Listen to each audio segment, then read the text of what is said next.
So I was up there on like the 19th, almost the top, but I was on the other side. There was a certain point where I had to decide between my business and my lifestyle. I don't think everybody needs to make that decision. I just didn't know enough about business or life to be good at either. I thought I did, but the truth is I didn't know enough about business or life to know either. So I had to learn, you know? And my buddy, Jeff Hoskins, who was like 6'6", we used to call him Tiny Hoskins. I nicknamed him Tiny Hoskins. He was like 6'6", and they lived on like the 25th, 30th floor, 31st floor up there. Super nice place. Those two had less business being in that place than I did in here. They should have never been in that place. All right. Here, one of the guys was making $20-something thousand a year on his tax returns. And he was living in $1 million place the year before. So this was at the time where all the squirrely mortgage shit was going around, where you could basically, if you could fog a mirror, you could get a mortgage. They were in that place. I used to party with those guys. They were fucking crazy, man. This was the train I came in on. I went to LA on this train, and I went to go speak and teach sales at a company. This isn't even a train. This is like a little trolley, man. It's like a little pipsqueak train. 6 months prior to coming out here, I was in this course and I was writing down my vision. I was like, I'm moving out to California. I'm gonna be on the West Coast. I don't know where it came from. It was just like this knowing inside of like, I'm gonna go do this thing. And the funny thing is, like, we weren't going to California. I was getting transferred to Ohio.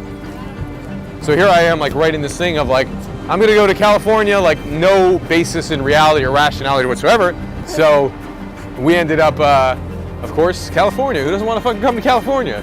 See, the people who don't want to come to California are the smart people who don't want to pay a lot of taxes. So that's one thing. So I'm trying to figure that game out right now. But the other people who don't are the people who are so entrenched in like their ways, like, you know, people get so set in their ways that they never make a change and they can't fathom going somewhere else. Now here's the ships. You see the ships over here? That's where I fell off the wagon the first night and hit the ecstasy. So I was out with a client and some other people, and we were there and we were drinking, and that night I went out and I ended up at a friend's house like 1 a.m. popping a pill, and that was the downward spiral. It only lasted 3 weeks, you know, the drug part out here, but that was enough for me to go, whoa, I gotta change my life, man. Sometimes you don't expect your life's gonna go in a certain direction. You do, oh, that's one time, you do it one time, the next time it builds, it stacks, and before you know it, you're like right back in your own old pattern. Out on the fucking horn blower, blowing my horn, I'll tell you that much. The only thing I was doing was blowing my horn later that night. One drink, spiral down, explosion. I didn't know what it took to be successful, I had no idea. This was a great training ground, I guess, to get my bumps and bruises. And I had moments, you know, but I didn't have consistent success. And the biggest failure was that I wasn't the person I wanted to be, you know? That was the biggest failure. And that's tough, you know? When you have to go and reveal your secrets and like confront them, not that they need to be revealed to anybody. I don't really care, I don't have secrets anymore. But to be in a place where you feel like you can't tell people things because you gotta hide something, you know, you gotta hide something from the girl you're dating because you're out of the club and, you know, you want to go shack up with the other girl or something, and you're off in the corner doing something, and even though you're not messing around or cheating, you have the intention of cheating, and then you feel bad the next day. And for me, it mostly led to cheating, so it wasn't a good scene, you know.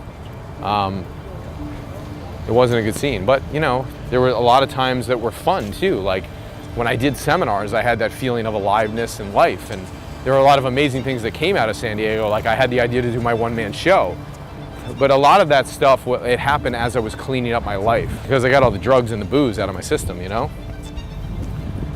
So with it out of my system, like not in my cells and not clinged onto my mind, I actually had a fighting chance to release my ability in the world and go do the thing that I actually dreamed of.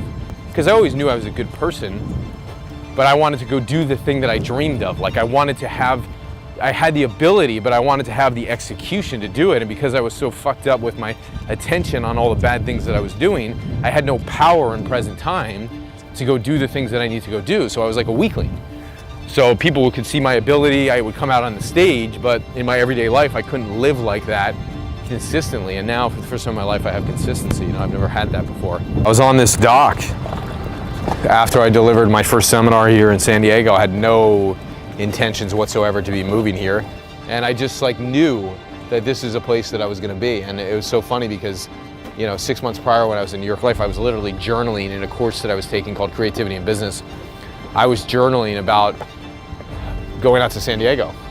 And sure enough, a couple months later, you know, after being in Ohio for a few months, I'm out here living in San Diego, up there, over the building over there in the corner that you can see. And I guess there's something to be said for that, you know, like not a lot of people would have the balls to pick up and go somewhere where you don't know anybody. So, you know, I look back at my accomplishments sometimes and my life, and I point out a lot of things that were tough in this story, but ultimately there were a lot of like good things that had good intentions, just bad, complete follow through, you know, A to B, but not A to Z. Good ideas, poor execution. But I'm glad I came out here because it's like every piece has been a stepping stone to the next, and I feel like the same thing today. You know, I don't look for the big win anymore as much, although I'll take the big wins. The big wins come from those little consistent wins that you have all the time. And I thought getting the condo and moving out in San Diego, like my whole life would change and I'd feel free, you know? And I had moments of feeling free. I loved going to the ocean. I loved coming out here. You know, I loved being an entrepreneur. I just couldn't figure out why I couldn't execute the things I wanted to execute. I couldn't figure it out. I don't think it has to be a struggle, you know? I don't think it has to be a journey full of secrets. A lot of times there's secrets and lies and things that happen in business. I don't think it has to be that way. I think it just needs to be being a good person and, you know, sticking to the things that you love to do and following your dreams, you know? That's the game. And it's like, how do you go from A to B to C to D to E to F to G to H without stopping? And if you do stop, you control when you stop, and then you start up again. And I never could control that fully, you know? And I didn't know why. I was searching for the answers my whole life, you know? I came out here, I got into energy work, I got into meditation, I got into all those things that I had moments of feeling good in it, but nothing was lasting. It didn't help me put my ethics in and be a more ethical person. It didn't help me, you know, really release the charge and the things that were truly stopping me. It didn't help me understand life to where I really understand life and how to control life now at this point in my life. It didn't help me with those things. And that's what I always wanted. I feel I had a knowing, but there was so much false information out there about how to get there that I just zigzagged, you know? I thought I was going places, but I wasn't really going anywhere. I'd make, you know, steps forward, but at what cost, you know? You could look at a result and go, wow, you got this result, but at what cost? At the cost to my well-being, the cost to my ethics, the cost to other people, the cost to just, you know, there should be a win, there shouldn't be a cost, you know? Too much stuff in the world is about sacrifice and cost and putting in the time. And yeah, you got to put in the time, but you should feel free while you're doing it, you know? You should have freedom and enjoy the things that are providing you freedom. Yeah, is it tough to confront building a business? Is it tough to confront doing a show? Is it tough to confront like buying that next house or, you know, buying that next big thing or making that big investment? Yeah, it can, but if you're already confronting little things, the next thing that comes after that you would have thought was so huge a million years ago, or even 10 years ago or 5 years ago, you would have thought, oh, it's gonna be so huge, I could never do that. If you do a lot of little things, all of a sudden you wake up and you're in the big thing, you're like, wow, how did I even do this?